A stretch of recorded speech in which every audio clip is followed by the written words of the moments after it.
नमस्कार दोस्तों, स्वागत है आपका मेरे YouTube चैनल में। और आज हम जानेंगे कक्षा 7 के अध्याय 7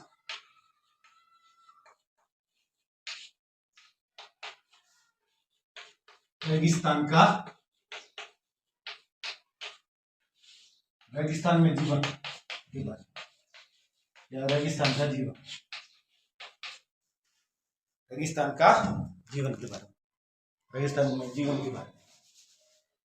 रेगिस्तान रेगिस्तान तो दिमाग में यही बात आती है कि रेत का स्थान या फिर ऐसा वो स्थान जहां पर कोई वनस्पति या पशु इत्यादि नहीं रह सकते, केवल रेत ही रेत। और कुछ हद तक मानने को सही है, क्योंकि वहां पर ऐसी ही व्यवस्था रहती। शुष्क स्थान जो कि या तो बहुत ज्यादा गर्म होता है या फिर बहुत ज्यादा ठंडा, जहां पर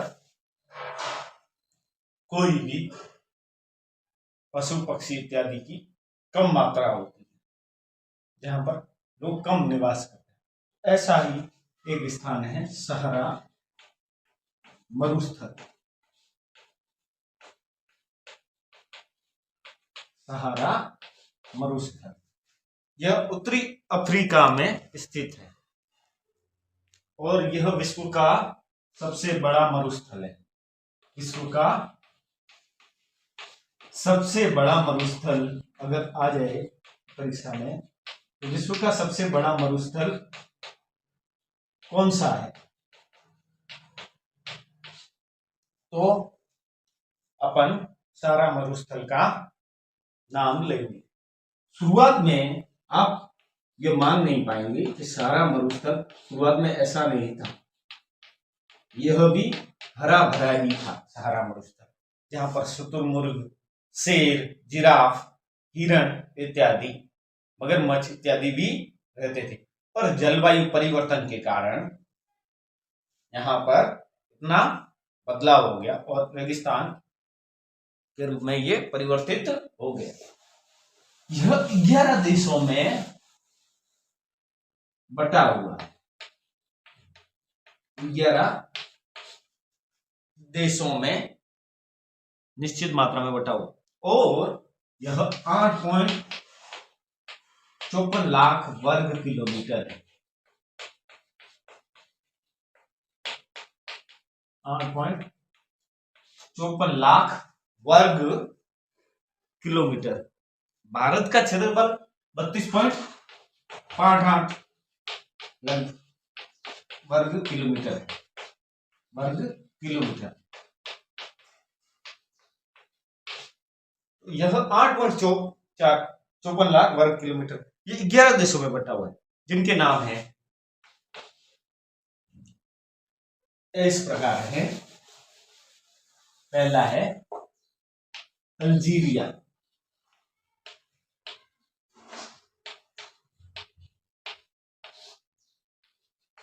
दूसरा है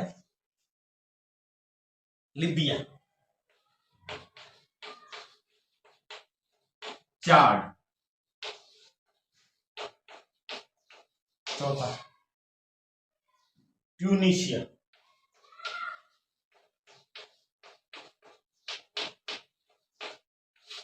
अल्जीरिया, लीबिया, चाड, ट्यूनीशिया, मोरक्को,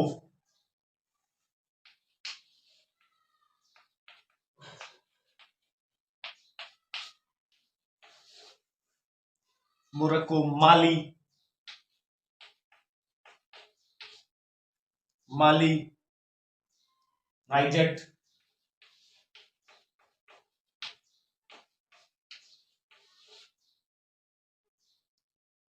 पश्चिमी सहारा,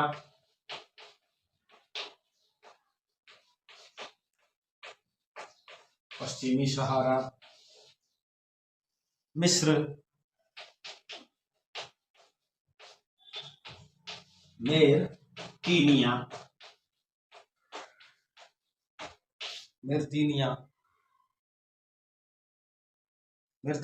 मिस्र, माली, नाइजर, चाड, ट्यूनीशिया, 7 8 नाइजीरिया और सूडान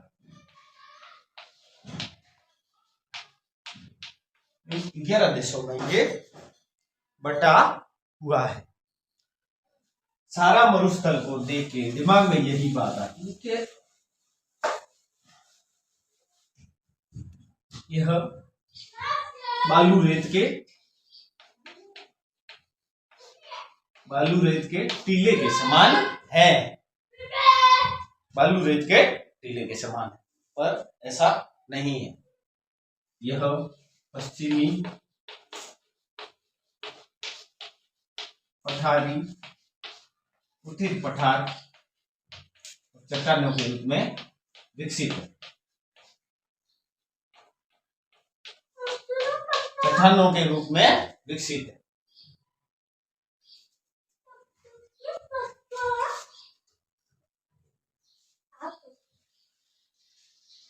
चट्टानों के रूप में विकसित है।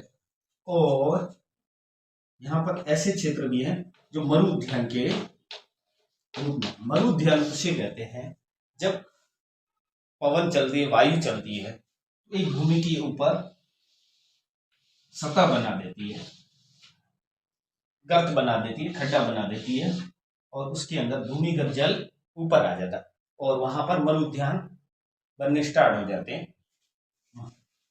इसी आधार पर वहां पर मरुउद्यान भी बने हुए हैं जहां पर लोग गेहूं, जौ, सेम, चावल नाम की फसलें भी उगाते हैं। गेहूं, जौ, सेम, चावल नाम की फसलें भी उगाते हैं। और यह ऊंट, बकरी, भेड़ इत्यादि पालते हैं। तो इनकी जो चमड़ी होती है उससे यह बोतल,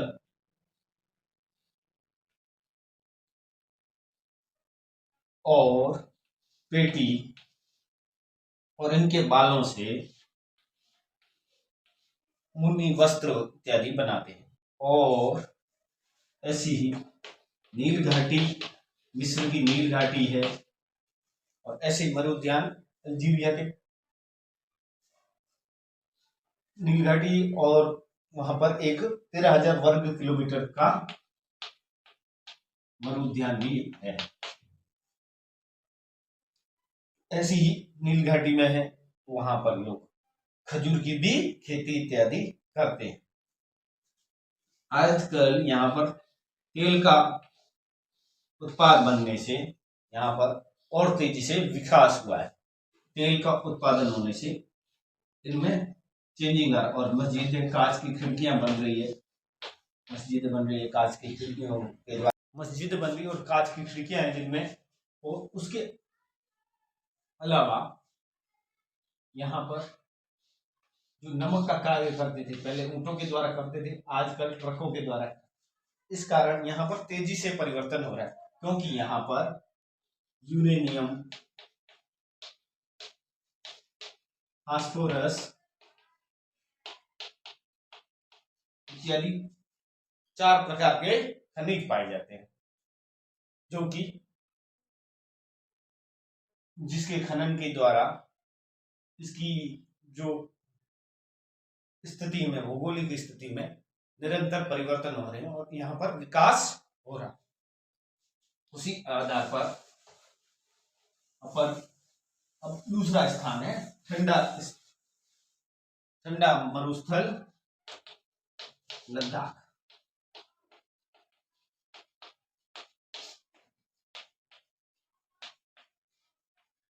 ठंडा मरुस्थल लद्दाख। लद्दाख यानी पर्वतीय, इसका शाब्दिक अर्थ है पर्वतीय दरा का देश।